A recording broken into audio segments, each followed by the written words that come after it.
It's raining again this morning in Seattle. No surprise there, this city seems born of rain, sustained by it, and it hides all its secrets behind layers of mist. I stand in the grand hall of the Queen Anne mansion that used to be called our home. Now, that name sounds like a cruel joke. Before me hangs our wedding portrait on the tall wall, its golden frame glimmering softly under dim light. Marcus and I, 10 years ago, he in a black tuxedo, I in a white silk gown, smiling like two people who had just stepped into the sweetest dream. The artist painted the light as if it came from our love itself. I look into my own eyes in that portrait, the eyes of a young woman who believed love could never be wrong, who thought that when he said, "I'll protect you forever," it was a vow, not just a promise. And now 10 years, hundreds of parties, thousands of handshakes, endless business trips, and countless nights watching rain fall alone by the window, only a shadow of that girl remains. Marcus never liked the rain, but I loved it. Because rain is honest, it falls when it wants to, stops when it must, and needs no one's permission. I place my hand on the cold frame. Beautiful, isn't it? Marcus's voice comes from behind me, so familiar that my heart tightens. He stands on the staircase, dark suit, tight tie, collar crisp and white as if untouched by the world. His hair is perfectly trimmed, and everyone calls that smile irresistibly charming. I once believed it was the smile of a man in love. He walks down, each step steady, as though the whole house is performing for him. "Do you remember that day?" I ask, keeping my tone even. "Of course," he says, stepping close to the portrait, his hand resting lightly on my shoulder, a gesture that looks tender but feels cold as metal. "The day you said you'd wear the name Ward with pride for the rest of your life." I nod and force a smile, and I have. He kisses my cheek. The kiss is perfect, right spot, right moment, proper pressure as if rehearsed to precision. No warmth, only mastery. "You're leaving again?" I ask, though I already know. "London," he says, glancing at his watch, the Patek I gave him for our 5th anniversary. 3 days, maybe 4. The partners want to meet in person. I could come with you. I have a meeting with the charity foundation there. "No need. It's cold, and this trip's all business." He smiles that familiar smile. "I wouldn't want you bored to death by a room full of investors." I press my lips together. He said, "I don't want you bored at least 20 times this past year, always before flying off alone." As he heads for the door, I say quietly, "I'll miss you." He turns back, that same smile. "I'll miss you more." The door closes. The sound of his car fades into the rain. The house feels instantly too wide, too silent. The rain tapping the glass roof sounds like an old clock, counting the time I've wasted believing loyalty was enough to sustain a marriage. "Mrs. Ward?" A man's voice comes from the library. I turn to see Chuck standing there, holding a silver tray. "You startled me," I say with a faint smile. "Rainy morning, and you still make tea on schedule. Earl Grey with honey. How do you like it?" He sets the tray down, bowing slightly. Chuck is no ordinary butler. Not old, maybe 40 tall, broad-shouldered, with calm eyes. He carries himself like a man from another world. Not a servant, but someone temporarily hiding in this role. I've often thought he must have learned that old-fashioned courtesy somewhere, never speaking unless asked, yet always understanding. "You wanted to ask me something this morning?" I say, noticing hesitation in his eyes. He pauses. "No, I just..." "Go ahead. You've worked here 3 years, I don't bite." He draws a deep breath. "Have you noticed Mr. Marcus seems a little different lately?" I look up, chilled. "Different? What do you mean?" He stares into the teacup. "It's nothing. I'm sorry if I overstepped." I set the cup down hard, tea splashing over the rim. "What are you implying? Is my husband unfaithful? That he?" "No, that's not what I meant." "Then don't say another word." My voice rises sharper than it should. "You work for me, Chuck. Don't forget that. And I will not allow anyone to speak ill of my husband." He stands still, not meeting my eyes, but in that sideways glance, something unsettles me, not fear, but sorrow. A deep, honest regret that makes me look away. "I understand," he says softly. "It won't happen again." He leaves the room, his footsteps so quiet, I hear only the lingering scent of Earl Grey. I sink into the chair, chest heavy. Why did I get angry? Why did one small question rattle me so much?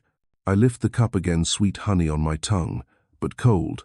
Something inside me has cracked. I want to believe Marcus. I want to think nothing's changed. But in that moment, the rain outside beats harder, as if voicing what I can't bear to think. I walk down the empty hallway that night, listening to the old clock ticking.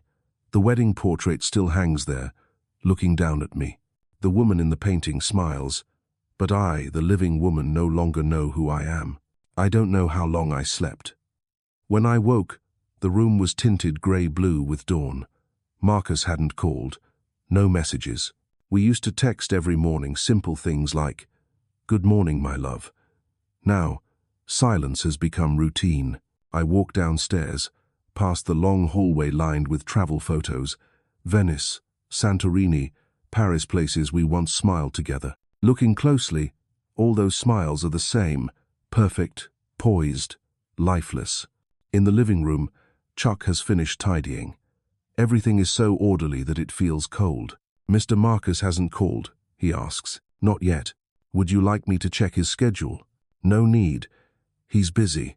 I turn away, but hear him murmur behind me, "Busy or avoiding?" I spin around. "What did you say?" "Nothing." He bows. "I'm sorry." I leave, but the words cling to me all day like a stain that won't wash off. By afternoon, the rain had stopped. Mist lingers over the garden. It's my pride, the roses, the lavender, each plant chosen by my hands. But today, the flowers have no scent, and the wind has no warmth. Something feels wrong. I try to read, but my eyes slide over the words. All I can see is Marcus bending to kiss me yesterday morning, a kiss that left no trace of warmth. I tell myself, don't doubt him. Doubt is poison, my mother used to say. Trust keeps a marriage alive. Later, as he always does, Chuck sets the newspaper on the table. But today, something catches my eye. The front page shows Marcus at a London conference standing beside a blonde woman, both smiling brightly. The caption reads, "Marcus Ward and brand consultant Sable Kerrigan at the new product launch." My heart skips not from jealousy, but from the realization that I don't know who she is. "Are you all right, ma'am?" Chuck asks gently. "Of course. You know her?" I think she's a colleague." He says nothing. No agreement. No denial. Just silence, the kind that hurts more than accusation. That evening, I dine alone. Marcus usually emails to remind me to eat on time. Tonight, nothing. I play Claire de Lune, its notes floating like mist, but my heart feels heavy. Near midnight, I can't stand it anymore. I open Marcus's wardrobe. His cologne still lingers, sandalwood and mint. But among the neatly pressed shirts, I find something else. A dark jacket with a faint, unfamiliar scent, sweet, feminine, and strange. Not mine. I drop it as if it burned. My pulse races, heat rising to my face. No, just from a hug, colleagues, partners. I whisper to myself, voice trembling, "Don't be paranoid." But my words fall into the cold air, and no one, least of all me, believes them. Turning toward the mirror, I see my reflection, a woman with disheveled hair, shadowed eyes, trembling hands. The wedding portrait in the hall seems to watch me, its smile mocking. "Believe it, Elena, he still loves you."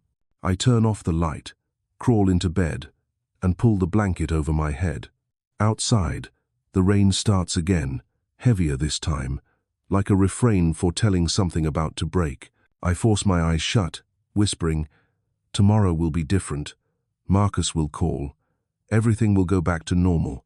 But in the darkness, beneath the sound of rain, a small voice inside me murmurs, faint but relentless, "What if Chuck was right?"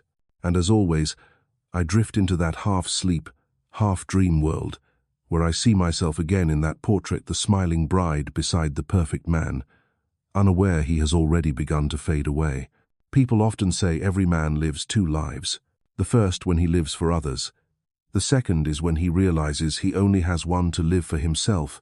I realized that at 42, in the middle of a gala at the Fairmont Olympic Hotel in Seattle.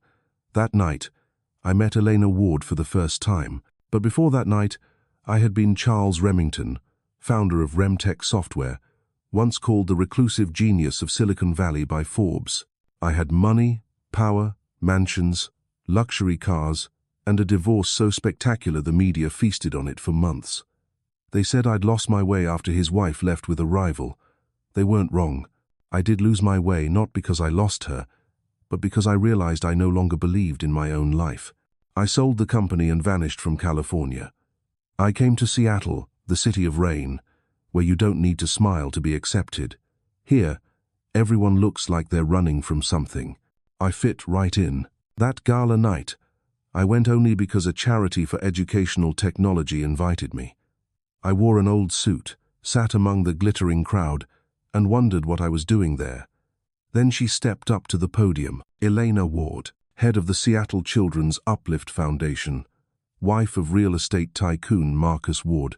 She wore a long black gown with a high collar. The light caught the warmth in her brown eyes. Her voice wasn't loud, but it silenced the room. She said, "I used to think wealth meant safety, but I've learned that sometimes the ones who have the most are the ones who've lost everything because they've forgotten how to feel." No one laughed, only I did not in mockery, but because the words hit me straight in the heart. A simple sentence, yet it sliced through the layers of pretense in the world I came from. After the event, I stood by the glass doors, watching the rain.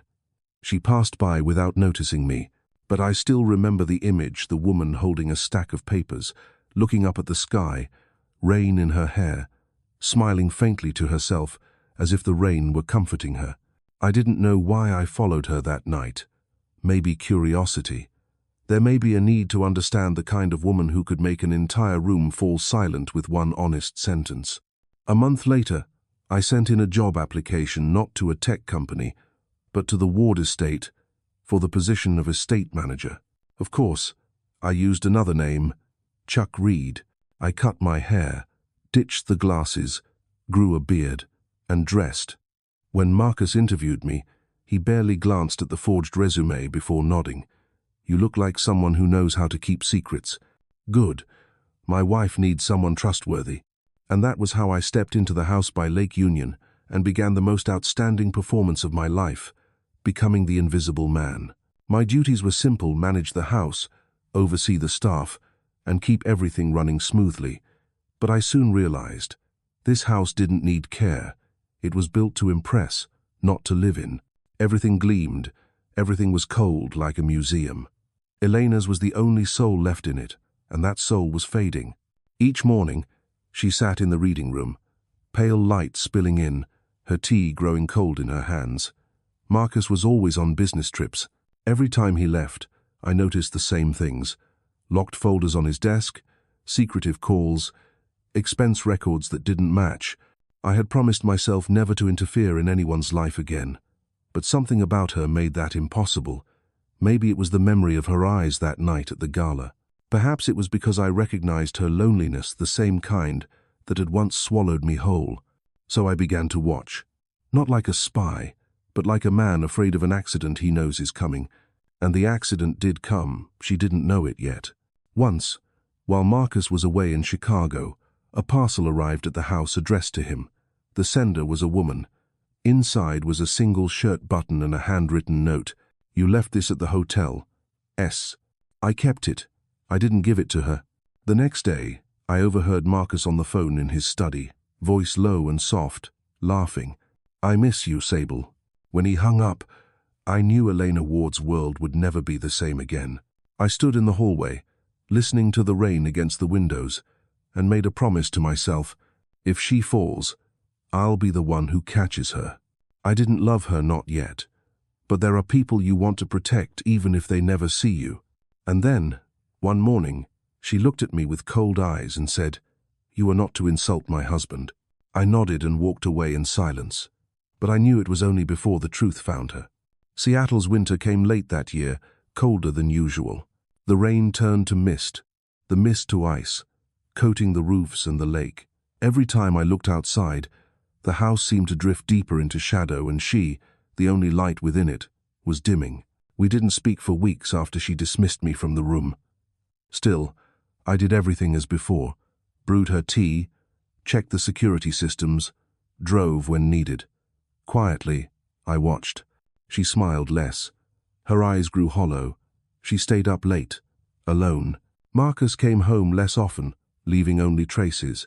A strange perfume on his collars, lipstick smudges, and odd hotel receipts I found in the trash. I never meant to interfere, but one night, while checking the surveillance system, I noticed something off. The office camera had been disabled remotely. I tried to log back in, but the password had been changed. Only 3 people could do that: Marcus, me, and Elena. But she never used the system, so I opened my personal laptop and broke my own vow. I used the skills I swore I'd buried forever. It took 15 minutes. Then the screen flickered to life. Marcus's downtown office. He wasn't alone. A blonde woman sat on his desk, barefoot, laughing. Marcus was buttoning his shirt, kissing her neck. I didn't need sound to know the words they were saying.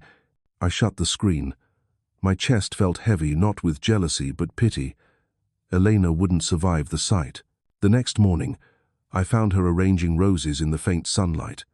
When she turned, her eyes were still kind, still gentle, as if the world had never lied to her. I almost told her everything, but I stopped. If I did, she'd hate me again, and this time she'd send me away for good. So I stayed silent. Instead, I started collecting evidence, not for revenge, but because she'd need something solid to hold on to when the truth finally shattered her life. Proof, reason, clarity. I couldn't let her drown in blind faith like I once had. I contacted an old contact, Alan, a hacker who'd worked with me back in my Remtech days. I asked him to trace Marcus's accounts. 3 weeks later, he sent the results. Marcus transferred money to the Cayman Islands through a shell company named Sable Kerrigan PR. Sable Kerrigan S. I no longer doubted anything. I stood under the rain outside the house that night, thinking of Elena. She was in her room, reading, unaware that her life was being sold off. I wanted to go in, to tell her everything, but I couldn't. I was afraid she'd look at me with that same cold faith in a man who didn't deserve it. The next morning, she sat in the living room, eyes red, a newspaper spread before her. The photo of Marcus and Sable in London smiled back. I set down a cup of tea. "Are you all right, ma'am?" "Of course," she said, voice trembling. "You know her?" I think she's his partner." I said nothing. I couldn't lie or tell the truth, only heavy, suffocating silence. After she left, I reopened my laptop and reviewed every file transfers, messages, and photos. I printed them all and sealed them in a black envelope. I knew I was crossing a line, but I had no choice. I couldn't save myself from my broken marriage or the mistakes of my youth, but maybe I could save someone else, or at least help her see clearly before she collapses under the weight of a lie. I saw her walking along the lakeshore through the window, coat thin, hair damp with rain. She stopped and looked up at the sky. I remembered her from that night long ago, the woman smiling in the rain. Only now, that smile held no light. I whispered to myself, "All right, Charles, time to break the wall." And in that small room, I opened the black envelope, placed it on her desk, and prepared for tomorrow, the day the woman in the portrait would finally see the real picture of her life. That morning, Seattle was grey as old paper. The rain had stopped, but the air still carried the weight of rust and sea salt. From my study window, I watched the drenched garden, fallen leaves covering the stone path, rose petals crushed like memories no one wanted to pick up. Marcus still hadn't called. 4 days had passed since he'd said. 3 days, maybe 4. I told myself I no longer waited for him. Yet every time the phone rang, my heart still flinched, a reflex of someone who once knew love. On the desk lay a black envelope. No one had mentioned mail, no signature, no delivery notice. It sat quietly, as if it had been waiting for me all night. I opened it. Inside were printed documents, neat, precise, and several photographs. In one, Marcus sat in the restaurant I once dreamed of visiting. He was smiling, the smile of a man unbound. Beside him, a blonde woman, her hand resting on his collar, her gaze shamelessly intimate. Another, at the airport, walking a few paces apart. yet in the same direction. A third, inside a strange apartment, Marcus on the sofa, loosening his tie, the woman pouring wine. No captions were needed, no reasoning required. My heart already knew. I turned the following page to the bank statements. Rows of numbers, even non-accountant ones, could be recognized as transfers. From my account, he sat still. Only the clock in the corner ticked, marking each second with precision. It felt like someone had pulled the rug from beneath me, and I was falling into a space with no ground. The door opened softly. Chuck stood there, grey shirt, eyes fixed on me. "I told you," he said, his voice low. Something about him wasn't right. I wanted to shout, to tell him to leave, but my lips wouldn't move. I just looked at him and the tears came before I even knew. "I didn't want you to find out like this," Chuck said, stepping closer, placing a thick file in front of me. "But I couldn't let you live in the dark any longer." I opened it. Photos, printed messages, transaction records, and finally, a chat log, one line that made my heart tighten as if crushed in a fist. Just 2 more years. When the prenup expires, half the assets will be ours. Ours, Sable. I couldn't remember if I breathed. Every sound in my mind went silent. No more rain, no more Seattle, no more Ime. Only truth. Cold, bare, sharp as a blade just drawn. "You investigated me," I rasped. "No, I protected you. I didn't ask you to, but you needed it." I wanted to argue, to scold him like before, but I couldn't, because I knew he was right. I did need it. "How long have you known?" "Over a year. You kept it from me?" "I tried to tell you. You didn't want to hear." I looked down. Tears fell onto the paper, the ink bleeding into shapes like a map of nowhere. "Why?" I whispered. "Why would he do this? He already had everything." "Because greed is never full," Chuck said. "For men like Marcus, love is an investment. When the returns drop, they pull out." A sound escaped me, half laugh, half break. Metallic, jagged. Chuck stood still, letting me laugh, cry, and fall apart. Then he placed a hand on the desk, steady, grounding. "Now you know," he said quietly. "The question is, what will you do with it?" I looked up, eyes swollen. "You want me to divorce him?" "No. I want you to be free, whatever that means to you." I closed my eyes. Marcus's face flashed before me, his smile, promises, gaze, endless trips. Everything I'd believed in was stage props in a play he'd written, and I, the fool in the front row, had paid top price to watch my own life collapse. I turned to Chuck. "If I wanted to see it with my eyes, would you help me?" He met my gaze. "I'll help you, no matter what you choose. Even the craziest way, even the craziest way." For the first time, I saw something different in his eyes, not mere loyalty, but something more profound, fiercer, dangerous. Outside, the rain began again, slow, heavy, rhythmic, like a countdown. And I knew, from that moment on, the woman named Mrs. Ward was dead. The one sitting here was someone else, the honest Elena. That night, Chuck didn't return to the guest room. We sat in the library, fire crackling, rain tapping on the windows. The file lay open on the table, photos scattered like evidence from a crime scene where I was the victim. "I can't believe I've been sleeping beside a man calculating the day I'd die," I said hoarsely. "He wasn't counting your death," Chuck replied. "He was counting the day you'd lose your worth." The words chilled me. My hands trembled as I poured wine. "So what do I do now?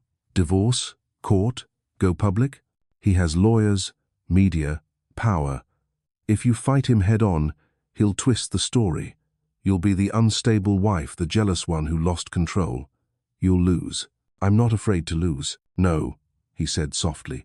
"But you are afraid to be forgotten." I said nothing. He saw right through me. "I have a plan," Chuck continued after a pause. "But you'll have to die first."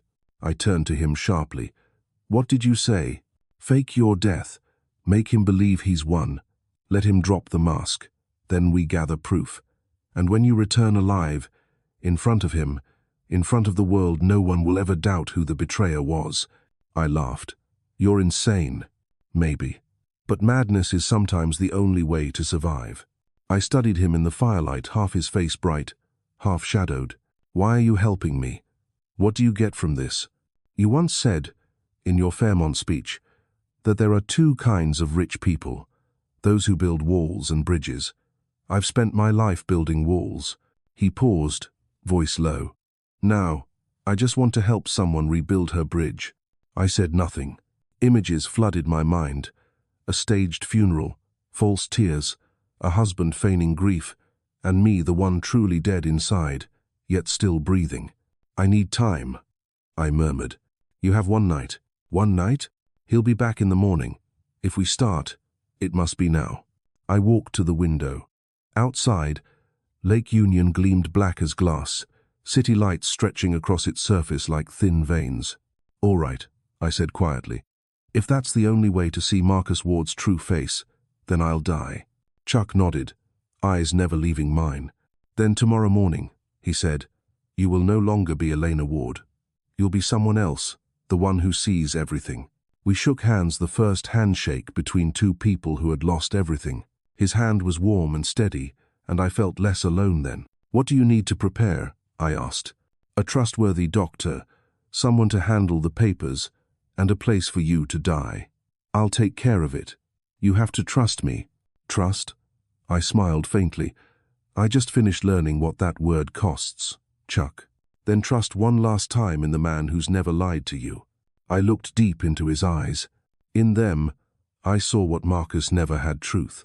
Not love, not pity. Truth raw, unflinching, luminous even in darkness. Outside, the rain kept falling, but for the first time, it didn't scare me. Because I knew, after tonight, one woman would die and another would rise, stronger, clearer, more dangerous.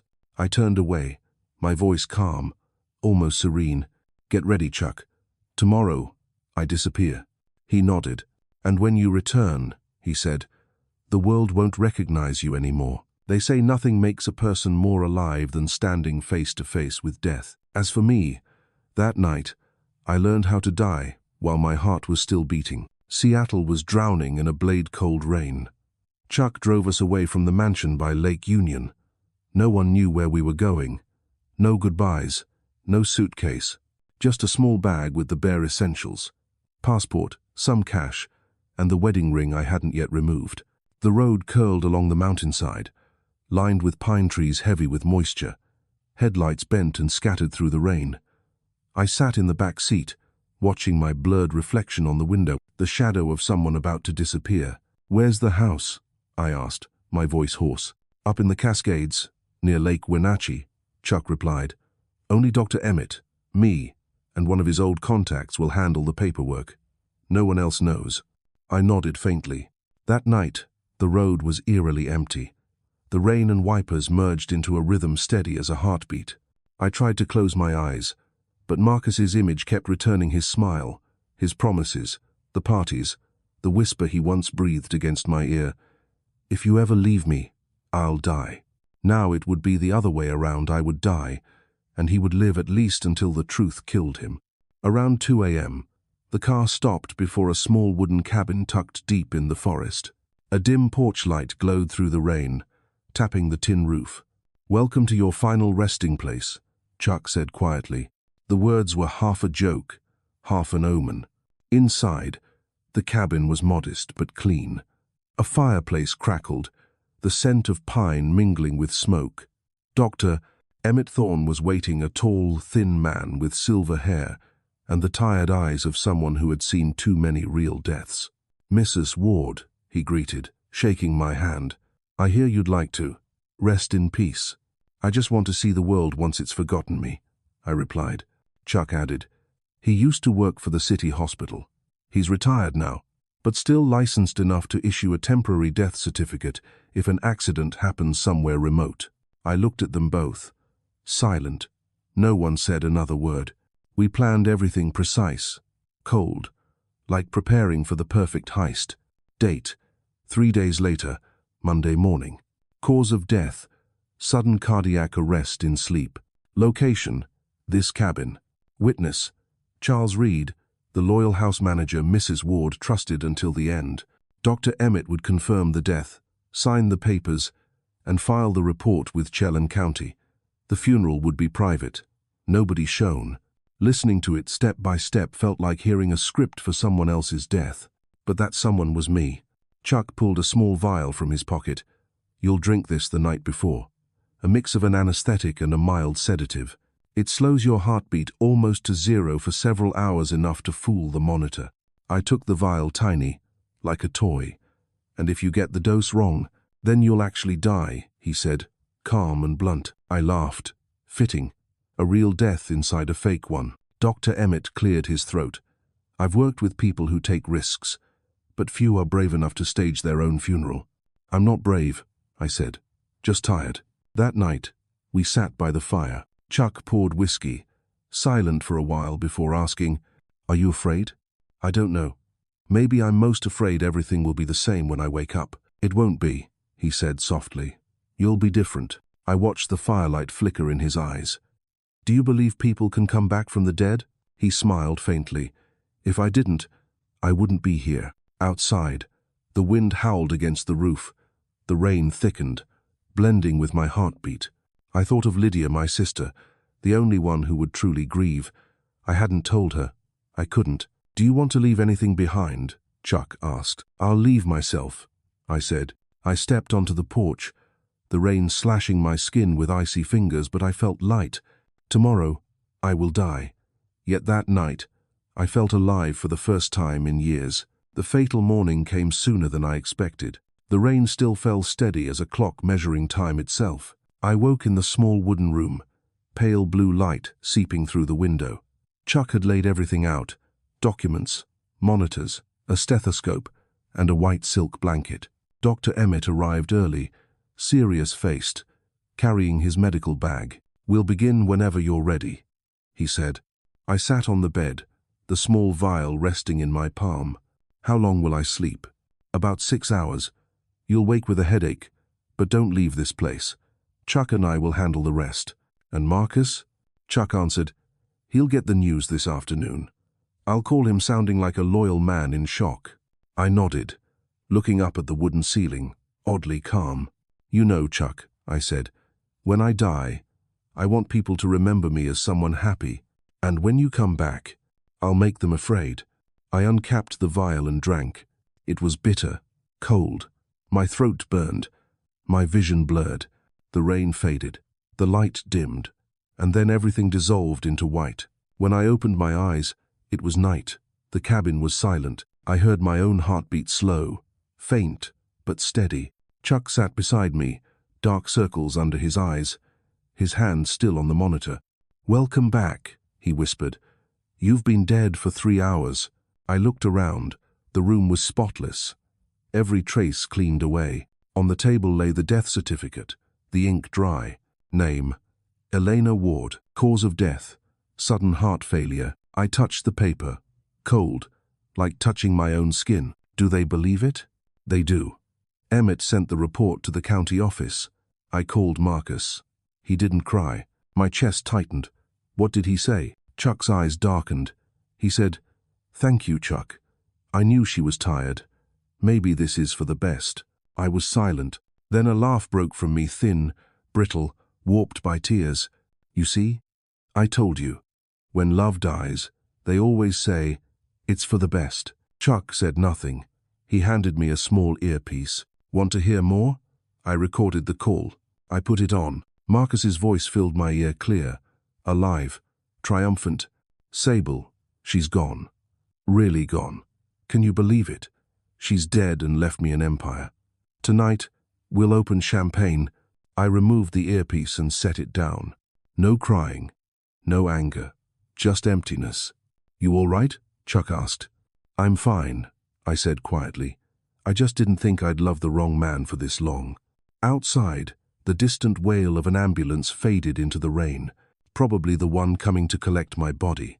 Chuck said, "From now on, you can't leave. We'll stay here a few days until everything settles." I understand.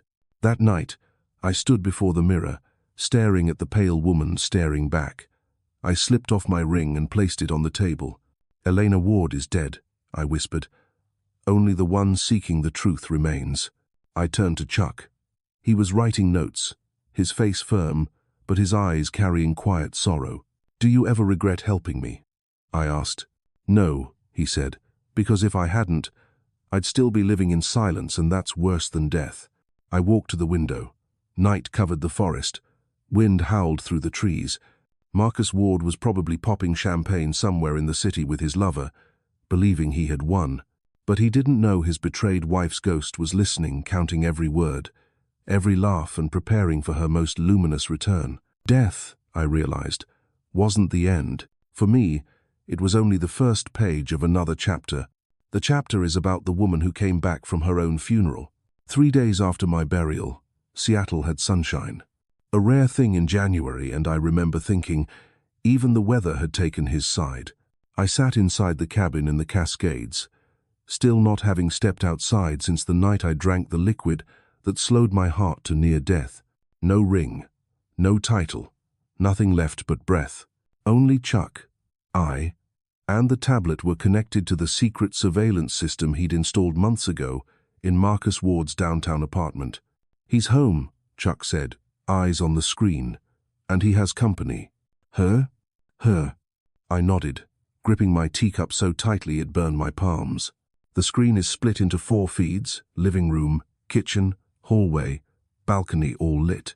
Marcus appeared first, in a white shirt, holding a glass of champagne, that same smile I once believed belonged only to me. Then she entered Sable Kerrigan, the woman from the newspapers. Blonde hair, red dress, lips curved like she always had a secret. "To freedom," Marcus said lightly, almost playfully. Sable smiled, clinking her glass. "Freedom tastes sweeter than wine. Today, we get to live honestly. No more pretending." I watched them toast, laugh, kiss, and talk about their future, the new villa in California, the yacht, and the travels I once dreamed of. Every word was a small cut, not deep enough to kill, but deep enough to remind me that my death, to him, was nothing more than a convenient beginning.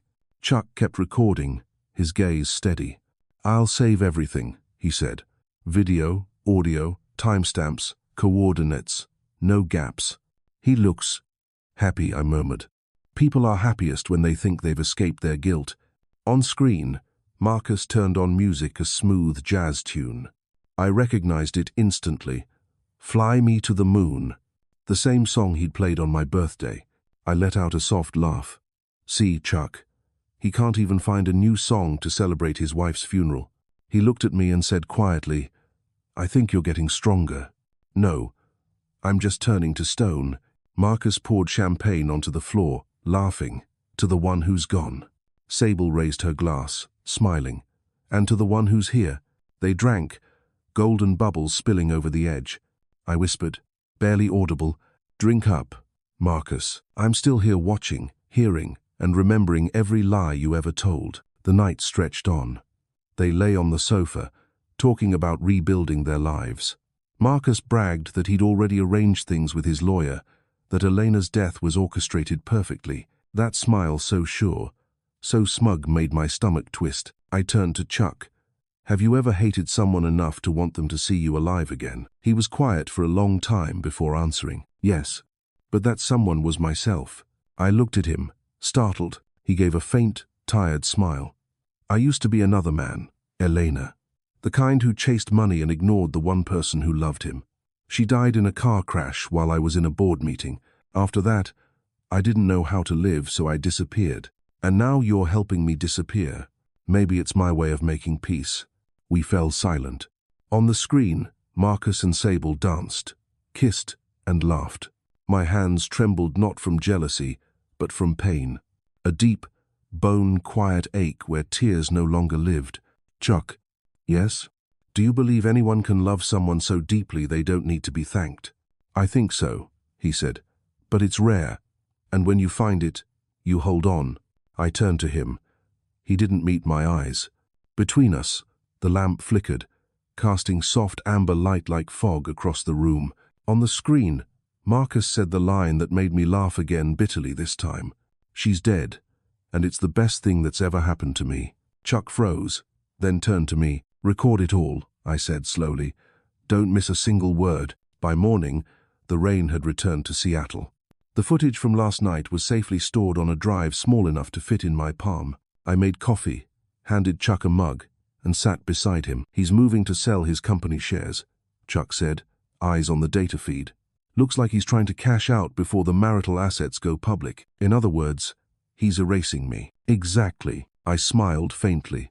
Perfect, because I'm planning to do the same to him. I walked to the window. Outside, fog thickened among the pines, the forest white with mist. I pressed my hand to the cold glass, thinking of the city below where everyone believed Elena Ward was gone. But I had never felt more alive. What do we do next? I asked. Wait, Chuck said. Let him expose himself. The moment he feels safest will be when he's weakest. And me? You let yourself hurt, one last time. After that, only strength.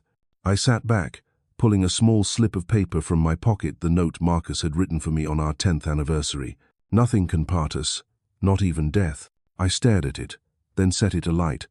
The tiny flame danced, ashes falling into a glass. He was right, I murmured. Death can't part people, but truth can. That afternoon, we replayed the recordings, Marcus's voice, Sable's laughter, the clinking of glasses, all of it sounding like a distorted melody. I listened repeatedly, until I could read his lips without hearing the words. Every time he said, "She's dead," my heartbeat quickened, not from fear, but from something else, the raw instinct to rise again, to face him, and say, "I'm here, Marcus, and your death begins the moment mine ends." "What will you do when you return?" Chuck asked. "I'm not sure yet, but it won't just be revenge. I want him to see what he's lost, and I want to know if someone like me after deep betrayal can still love again." He studied me quietly. "Maybe, but only if you don't become what he is." I smiled. "Don't worry. I was never that good an actress." That evening, we ate in silence.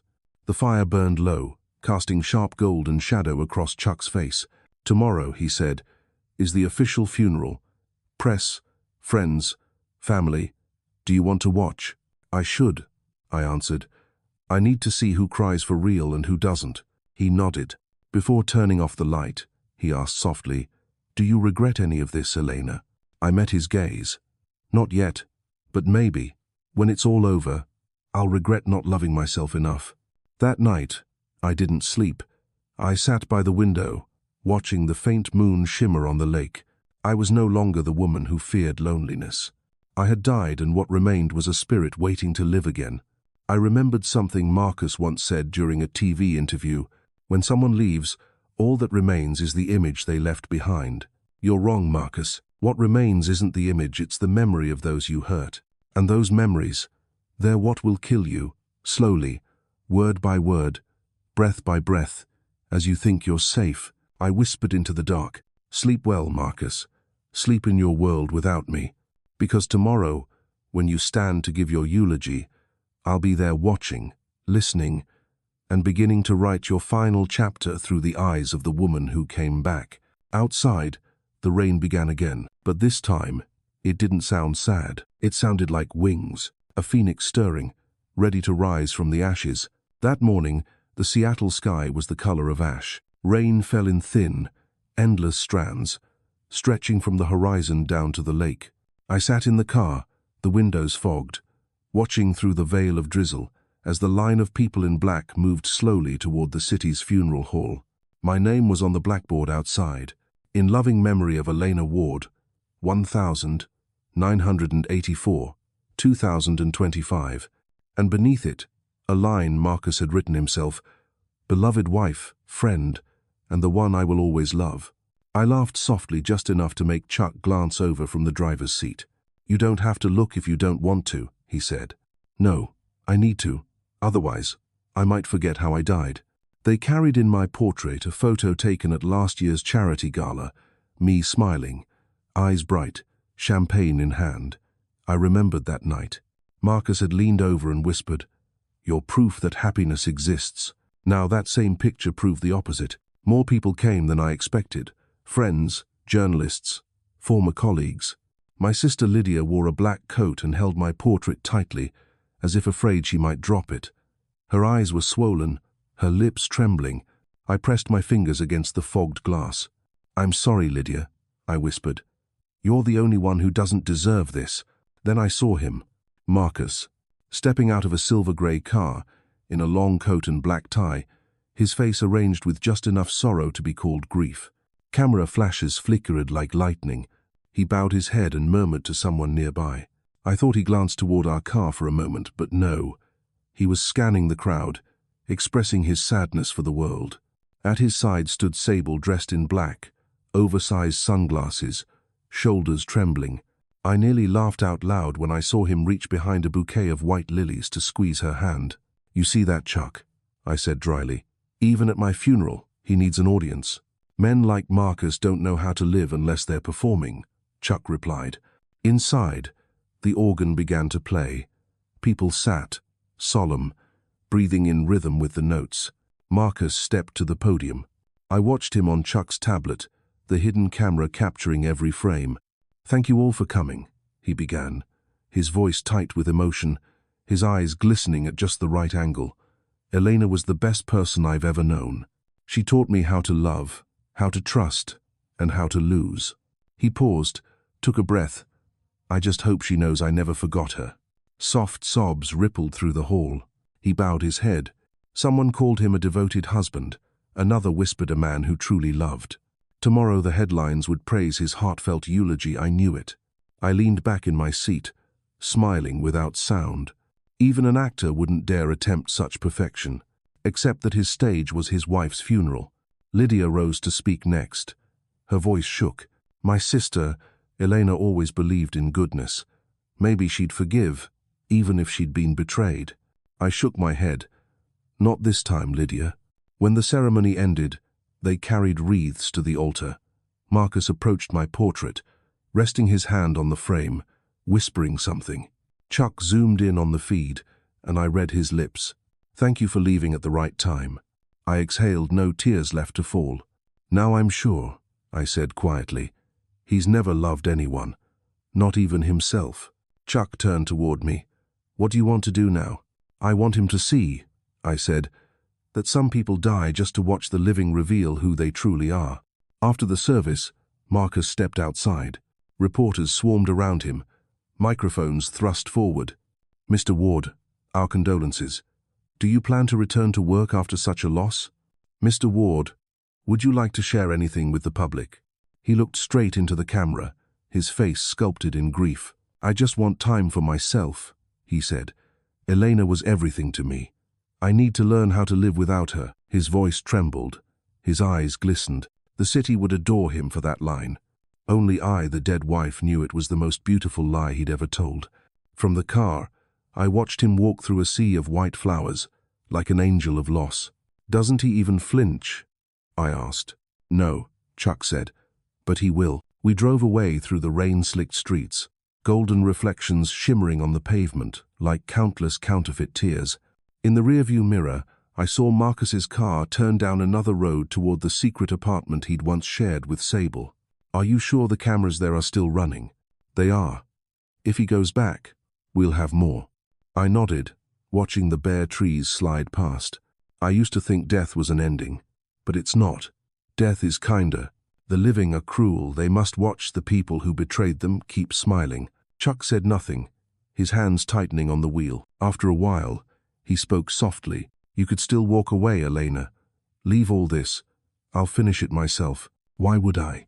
"Because the further you go, the more you lose. I've already lost everything." The car stopped on a ridge overlooking Seattle, the skyline gleaming through the mist, rivers of rain blending with the light. "Did you ever believe in justice?" I asked. "Once," he said. "Then I learned it only comes after someone bleeds for it." "Good," I said, "because I'm ready to bleed." That night, we rewatched the funeral. Marcus, Lydia, our friends all replayed like a documentary. Chuck slowed when Marcus touched my photo and whispered, "Thank you for leaving." He paused the frame and looked at me. "Do you want me to delete this part?" "Why?" "Because it hurts you." I shook my head. "I need to keep it to remember why I'm still here." Outside, the rain whispered against the glass. Chuck stood to pour drinks. "Tomorrow, he meets with his lawyer about the will. I'll plant a listening device. Do you want to hear it live, or should I brief you later? I want to hear it, I said. I want to listen to his face when he learns I left him nothing except his guilt. He nodded. After tomorrow, he said quietly, everything will change. I know. I looked out the window, my voice barely a breath. Tomorrow, the living will begin to fear the dead. Night settled over the cabin. I didn't sleep. I sat in the dark, watching the candle flame flicker on the table. I wondered if souls are genuine. Had I already become one? Perhaps. I was alive, breathing, yet no one in the world knew I existed. And strangely, I wasn't lonely. Chuck sat a few feet away, eyes fixed on the screen, jotting notes like a cartographer tracing the map of a hunt. I listened to his steady breathing and realized for the first time someone's presence made my own death feel less terrifying. Chuck, I whispered. He turned, answering with his eyes. If I really come back tomorrow, I said, do you think I'll even recognize myself? He smiled faintly. Yes, but you won't be the same woman. I nodded. Outside, rain pattered on the roof steady, rhythmic, like drums announcing a beginning. Because by morning, when Marcus opened that will, he would finally understand the wife he buried had left him no inheritance. Budakurs. The will reading took place on a Tuesday, in a sleek, glass-walled office downtown. Rain streaked the windows, blurring the city below. Marcus Ward entered looking composed, almost regal. Black suit, grey tie, the calm arrogance of a man expecting reward after a tragedy he'd staged himself. I sat just a few blocks away, in a parked car. Chuck had hidden a listening device inside the lawyer's office, no larger than a shirt button now feeding straight into our laptop. In my ear, my former attorney's voice sounded steady. Let's begin. According to the last will of Mrs. Elena Ward, I drew a deep breath. For the first time since my death, my heart beat not from fear but anticipation. All personal assets, including real estate, company shares, and joint accounts, will be transferred to the Resurrect Foundation, a charitable organization dedicated to helping women recover from violence and betrayal. The lawyer paused. The interim trustee of this foundation will be Mr. Charles Reed. Silence. 1 second. 2. Then Marcus laughed. You've got to be kidding. What foundation? Who the hell is Reed? The late Mrs. Ward's house manager, the lawyer replied calmly. Marcus's voice turned sharp, the sound of a mask cracking. A servant. You're telling me some servant gets my money. I'm afraid, legally, it's no longer yours. I heard every breath, every slam of his hand against the table through the feed. He stood so fast, the chair toppled. No, she couldn't. She had no right. All documents are valid, the lawyer said, signed and witnessed 3 months ago. You're free to review them. Through the rain-smeared glass of the window across the street, I saw Marcus hit the wall, shouting into his phone, probably his private attorney. I'm not letting a dead woman control my life. Chuck muted the audio, turning to me. Do you want to keep listening? I've heard enough. I leaned back, closing my eyes. In the dark behind my eyelids, I saw Marcus, the man who once swore he'd protect me forever, tearing himself apart with rage. I smiled faintly. He's finally real, Chuck. This is the first time I've seen him not acting. By that evening, the story had exploded across social media. Late philanthropist Elena Ward donates entire fortune to Women's Foundation. Photos of Marcus from the funeral flooded the internet, paired with snide captions and whispers. Sable Kerrigan called him again and again, but there was no answer. When she finally showed up at his apartment that night, for the first time, they didn't touch. Through the camera feed, we watched Marcus pour himself a drink. His hands trembled. You said no one could touch that money, Sable hissed. Do you think I don't know? He barked. She changed the damn will. That, Marcus. Shut up, he roared, smashing the glass. Shards scattered across the floor. I watched it all, and for the first time, I felt something colder than anger, pity. Pity for a man who once had love and mistook it for ownership. Chuck's voice was quiet. He's unraveling. When a liar runs out of audience, he devours himself. Then, I said, let's give him one last audience to perform until there's nothing left. He understood immediately. Plan B? Tomorrow, I spread the folders across the table, documents Chuck had gathered. Fake contracts, hidden accounts, photos with Sable, records of offshore transfers. Every sheet was a thread in the trap. Marcus Ward, the proud predator, was about to corner himself. That night, the wind howled against the cabin windows. We sat under the low golden light, the table covered in evidence like a map leading to his downfall. "It's time he learns Elena Ward still exists somewhere in this world," I said. Chuck raised a brow. "What do you mean?" "A message. A ghost that writes." He hesitated, then nodded slowly. "He'll doubt it, but he won't be able not to believe." "Exactly. The guilty always believe in ghosts first." We composed the email together, sent from my old address, revived through Chuck's quiet hacking skills. The subject line, "Do you remember?" The message, "You once said if I ever left, you'd die." "I left, Marcus. Why are you still so alive?" No signature, no trace. Chuck hit send. We sat there, silent. At 3 a.m., his phone vibrated on the feed.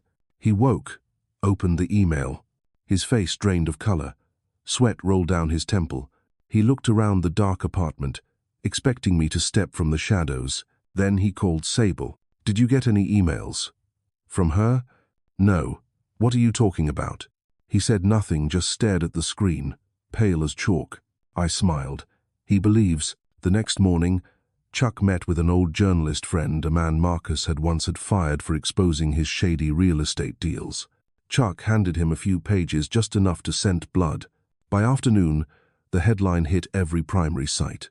"Tycoon Marcus Ward under investigation for offshore transfers, possible tax fraud." And the storm began. Calls from investors. Questions from the press. Marcus is shouting and smashing things. Sable crying. Walking out. We watched it unfold like a broadcast of his own collapse. Rain outside. Rage inside. The sound that filled the screen wasn't power, it was panic. "What will he do next?" I asked. "Fight back," Chuck said.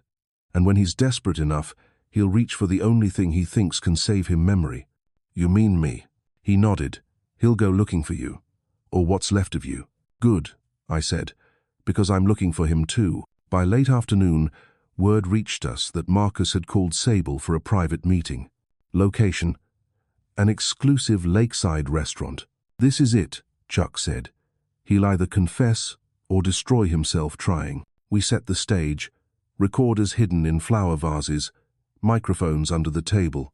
That night, through the cameras, I watched him sitting there disheveled, exhausted, a whiskey glass trembling in his hand. Sable arrived, cautious. "What's wrong with you?" she asked. "You think I'm crazy? But tell me, don't you ever feel her?" he said, voice cracking.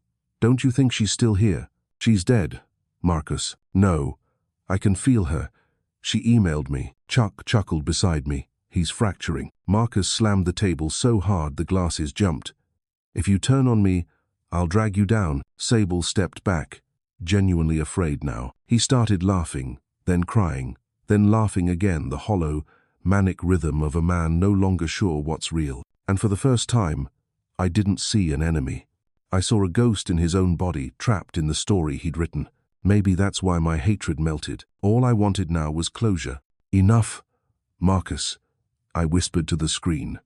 "The play's over." Chuck turned toward me, understanding. "So," he said softly, "it's time for the dead to rise." I met his eyes and nodded. "Tomorrow," I said, "he'll meet his ghost. There are nights in Seattle so long you begin to believe dawn might never come. But that night, the night before my resurrection time, stretched wide enough for me to hear every heartbeat, every breath, every drop of rain striking the wooden roof. Chuck sat across from me at the table, the final plan before him. Marcus Ward's charity gala, the event he hoped would cleanse his name after the scandal. I held the guest list in my hands, my eyes tracing each name. Journalists, investors, friends, familiar faces from the city's gilded circle. They would all be there. "He doesn't realize he's building his own stage," I said quietly. Chuck smiled. "And you'll be the star of the show." I looked at him, half afraid, half confident. "I never thought I'd have to die twice just to live again. This time, you're not dying," he said softly. "You're stepping out of the dark." We divided our roles. Chuck reached out to Lydia and told her everything. At first, my sister refused to believe him, then broke down, sobbing over the phone. She promised to keep the secret, and I promised her, when it's over, I'll live honestly. The plan was simple, and cruel like Marcus himself. The gala would be broadcast live. Marcus would take the stage, deny the rumors, and declare his eternal love for his late wife. Midway through his speech, Elena's ghost would appear. The entire thing would be captured and aired across the country. I practiced my lines, my eyes, my breath, not to act, but to be real, because only truth can terrify the guilty. That night, I didn't sleep. Chuck brought me a white coat. "You should wear this," he said. "The color of mourning." I smiled faintly. "More like the color of ghosts." "No," he said, "of someone who's walked through darkness." I looked at him for a long time. If Marcus was my past, then Chuck was the present, steady, quiet, never promising, but always there. When dawn came, the city gleamed clean again. The rain had stopped. Pale light washed over the wet rooftops. "That's a good sign," Chuck said. "Or a warning," I answered, and we both laughed. The gala occurred at the Fairmont Hotel, the same hall where I'd once given a speech years ago. I waited in a private room on the 3rd floor, watching through frosted glass. Down below, Marcus greeted guests, his smile impeccable, as if nothing had ever been lost. Sable was there too, but she was different. Her eyes darted, wary, haunted. She could feel the storm coming.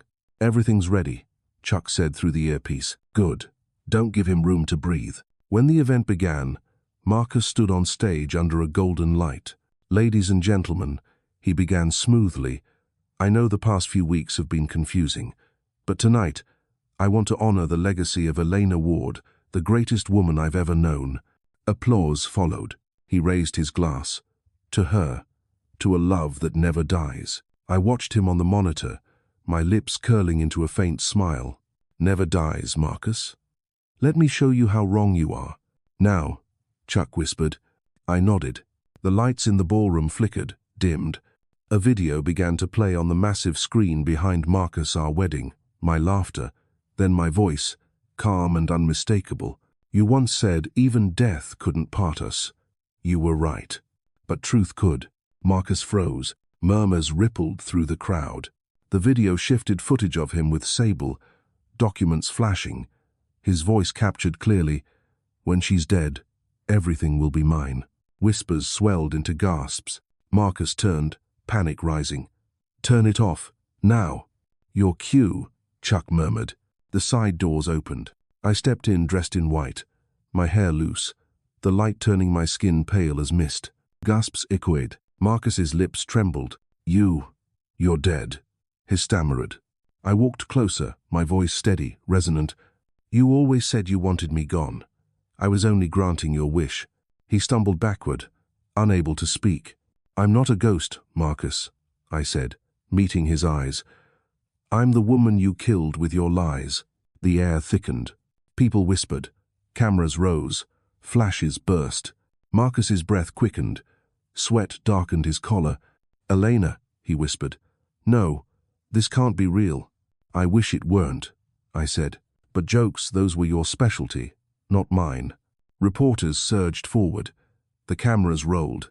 At the back, Chuck gave the signal to the technical team. The feed was live. "You told her," I continued evenly, "that when I died, you'd have everything. I just came to see what everything looks like." I glanced around the glittering hall, at guests stepping away from him as though he carried contagion. "Looks impressive," I said, "except it's built on someone else's bones." Marcus lunged toward me, shaking. "You can't do this to me.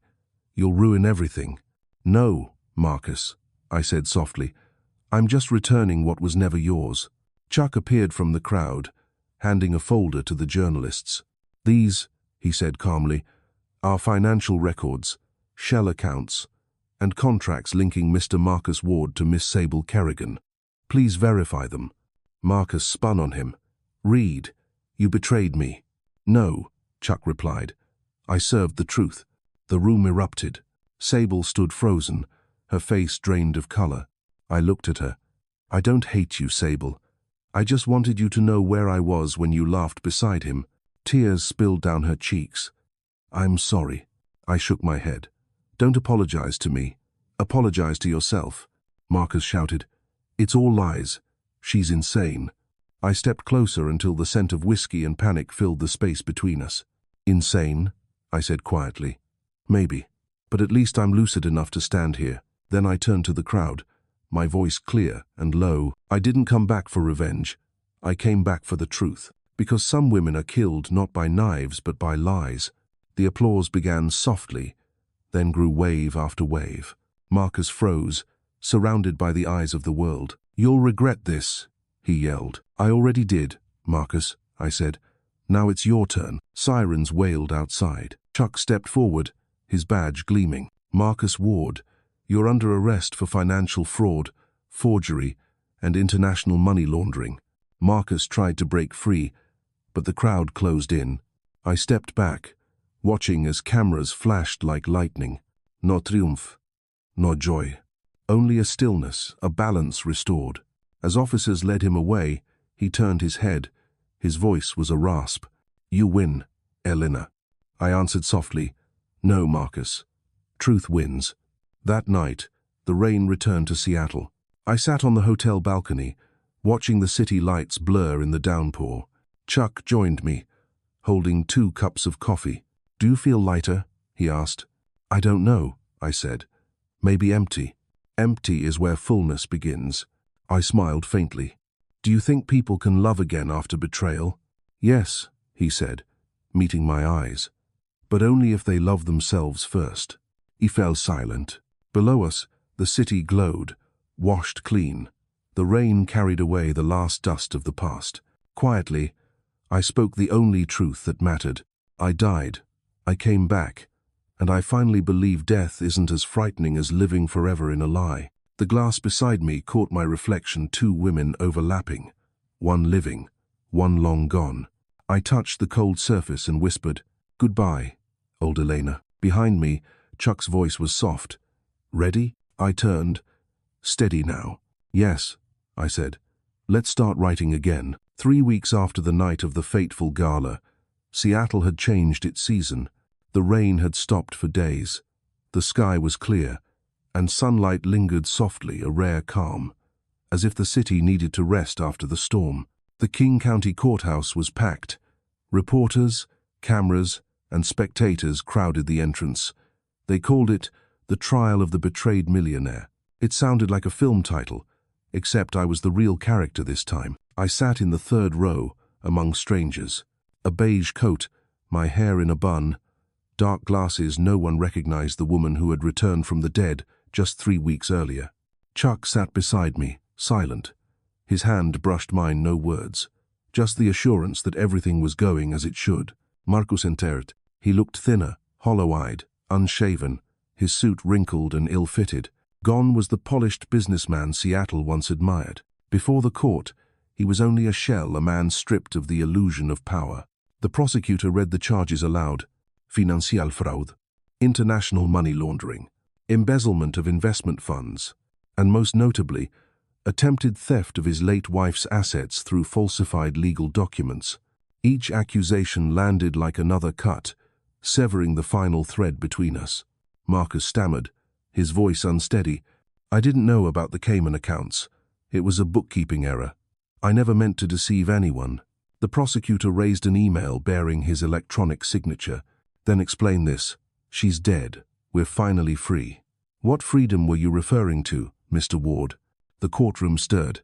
Marcus turned pale, searching for Sable, his last ally, but she sat at the witness stand, head bowed, eyes red. When it was her turn to testify, her voice trembled. I met him at a conference. He told me his wife was weak-hearted, that she wouldn't live long.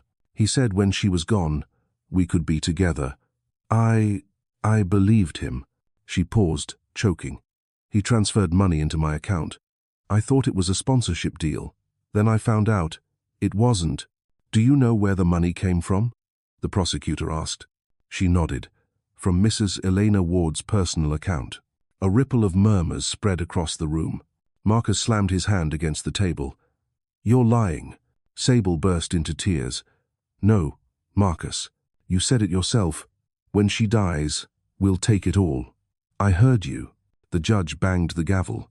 "Order," Marcus shouted, his voice hoarse. "Elena, she planned this. She set me up." I lifted my head and removed my sunglasses. For a moment, he froze his mouth open, breath gone. No cameras, no flashes, only silence. "No," he whispered. "You can't be here."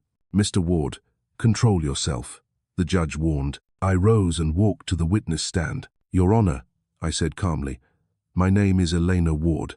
I confirm that I am still alive." The room erupted. Flashes exploded. Reporters gasped. The judge called for order, but I continued, steady and clear. 3 months ago, I faked my death to gather evidence, not out of hatred, but because I needed to know who the man I'd loved for 10 years truly was. I looked straight at Marcus. "Now I know." He said nothing. "I don't seek punishment for broken love," I continued. "I seek justice for every woman deceived, belittled, turned into an accessory in someone else's story." Then I bowed my head and returned to my seat. The courtroom went silent again. Only the sound of the judge's pen scratching paper and Marcus's ragged breathing filled the air. The sound of a man realizing that the wife he thought dead had forced him to face the one truth he'd buried, himself. 2 days later, the verdict was delivered. 12 years in prison. Marcus Ward, once a Forbes Seattle cover star, was escorted away by 2 officers. No applause. No pity. Only the cold light of noon falling across his face, the kind of light reserved for men who once believed they were untouchable. I watched through the hallway window, silent. Chuck came beside me, placing my coat over my shoulders. "It's over," he said. I nodded. "No, it's just beginning." That afternoon, I agreed to a live interview. The reporter asked, "What did it feel like to come back to the world?" I looked into the camera and said slowly, "I didn't come back for revenge. I came back to end something so no one else has to live in silence like I did." "Do you forgive Marcus Ward?" "Forgiveness," I said, "isn't forgetting. It's choosing to live without letting the wound control you." That night, the broadcast played across every central channel. Some called me brave.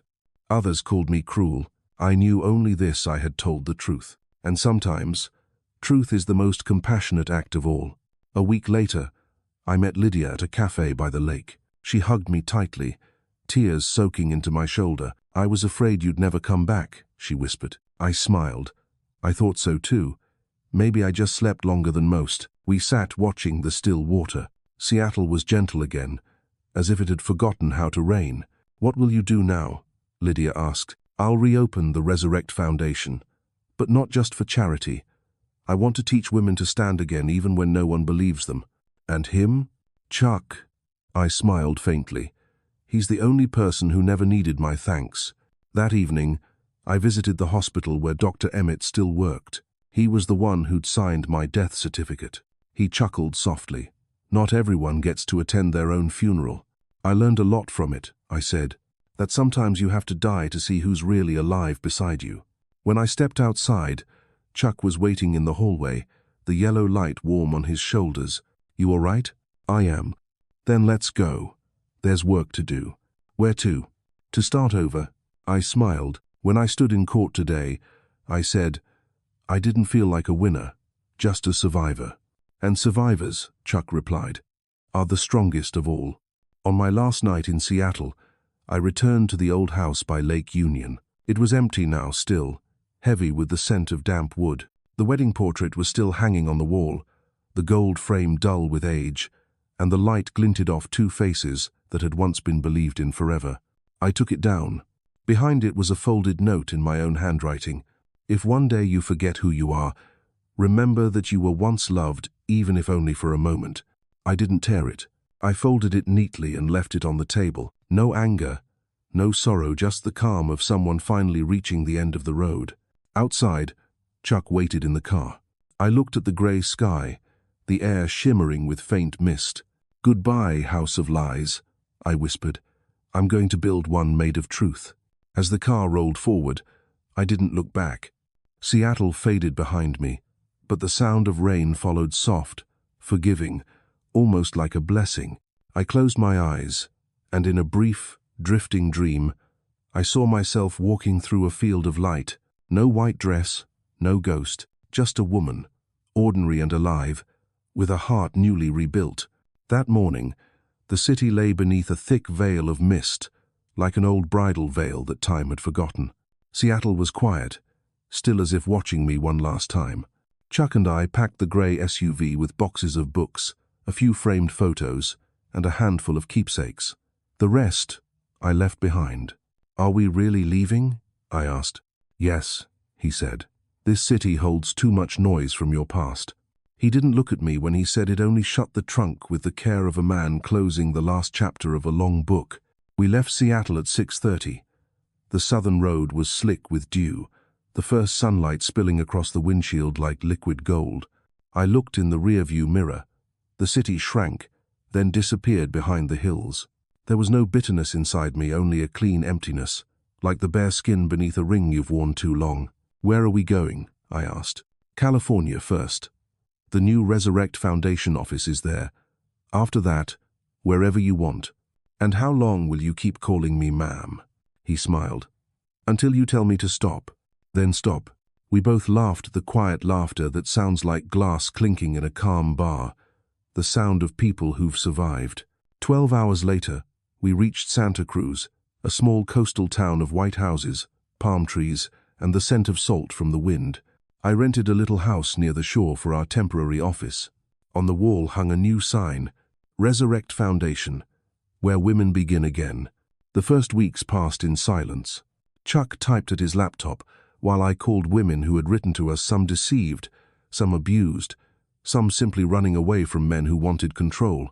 I listened to their stories, and my voice was always steady. Not because I was strong, but because I understood. One afternoon, a young woman came in, crying. "He said if I left, I'd be nothing," she sobbed. I took her hand and said, "Then prove him wrong by living better than he ever imagined." When she left, Chuck leaned on the doorway. "You told her something you couldn't believe 3 months ago." I looked at him, half smiling, half thinking, maybe I'm learning how to tell the truth again. We held each other's gaze. No drama, no tragedy, just the quiet of two people who had survived the storm and wanted nothing more than to sit by the sea. That night, I walked along the sand. The sea was black, but the waves were white, breathing in slow, steady rhythm. 10 years ago, I remembered the first time I met Marcus by the water. Back then, I thought I'd found a shore to rest on. Now I knew I didn't need a shore. I needed peace. Chuck came after me and draped his jacket over my shoulders. "Cold?" "A little. Tomorrow you'll speak at the press event for the new foundation. Are you ready?" "For the first time in my life," I said, smiling. "I am." We stood listening to the surf. "Elena," he said softly, "people say the phoenix isn't real, but I think that's because they've never met someone like you." I turned to him. "Why's that?" "Because you burned and still learned to fly." I laughed, not the polite laugh of my old life, but a real one. In the dark, against the rhythm of the sea, I could hear my heart beating slow, but strong. The press event occurred in a small seaside building. No red carpet, luxury gowns, only sunlight and a plain wooden table. I sat across from the reporters. One asked, "After everything, do you still believe in love?" "I do," I said, "but now I know love isn't perfection. It's seeing someone's darkness and choosing to stay." Another asked, "And Mr. Charles Reed?" I looked toward the window, where Chuck stood talking to a technician. "He didn't save me," I said. "He just held the light long enough for me to find my way out." The room fell silent. Then someone asked, almost gently, "Are you happy now?" I smiled. "Happiness," I said, "is being honest. That's enough." When the conference ended, I stepped outside. The ocean wind tangled my hair. Chuck was waiting, holding 2 coffees. "You made the whole room silent," he said. "Good. Silence is when people are most real." We walked along the beach, our feet sinking into the sand. "Will you stay in California?" he asked. "I don't know. Maybe open another branch in New York. Maybe Italy. But wherever I go, I'll take the sea with me." "Why?" "Because the sea doesn't ask who you used to be. It repeats its rhythm, reminding you to let what's gone go." We stopped as the sun sank, the horizon painted in crimson. Chuck looked at me, the light reflecting in his eyes. "The first time I saw you at that gala, I thought you belonged to a world of gold and diamonds," he said. "I didn't know you belonged to this light instead." I smiled softly. "And you belong to those who aren't afraid to face the fire." He didn't answer. He just took my hand. This time, there was nothing left to hide. That night, I opened my laptop and began to write a post for the Foundation's website. The title, "A Letter to the Women Dying in Silence." I know what it's like to lie beside someone who once promised to love you and realize you've become decoration in his world. I know what it's like to wake up one morning, look in the mirror, and not recognize the woman staring back. But listen, you're still there. Even buried beneath lies, you can dig yourself out. The phoenix doesn't rise because it's stronger. It rises because it has already burned. I pressed post. Within hours, the article spread everywhere. Messages poured in. "Thank you. I cried reading this. I want to live again." I stared at the screen as tears welled not from pain, but from the quiet joy of realizing everything had finally meant something. 3 months later, Resurrect Foundation had become a national headline. I declined all TV invitations, agreeing only to one interview with a small local paper. The reporter asked, "If you could say one last thing to Marcus Ward, what would it be?" I thought for a long time, then said, "Thank you for teaching me that weakness doesn't come from tears, but from trusting the wrong person. And thank you for killing me so I could learn what it means to live." Chuck and I hiked up the hill behind our house one spring afternoon. From there, we could see the sea, the grass glowing gold in the late light. I placed a small urn on the ground ashes from our old wedding portrait, which I had burned the week before. "Want me to read something?" he asked. I shook my head. "No, I want to hear the wind." We stood still. The wind rose, carrying the ashes out toward the ocean. I closed my eyes and heard a whisper my own voice from long ago. "Thank you for dying once, so you could live true." I opened my eyes. Chuck was watching me. "And now?" he asked quietly. "Now," I said, "it's time to live without pretending." He smiled and reached out his hand. I took it. Under the setting sun, 2 small figures walked across the glowing grass behind them, the faint smoke of the past. Ahead, the sea shimmered. No longer ma'am and sir, only Elena and Charles, 2 souls once burned, now rising together. The phoenix doesn't fear the fire, because it knows the fire, which reminds it that it has wings.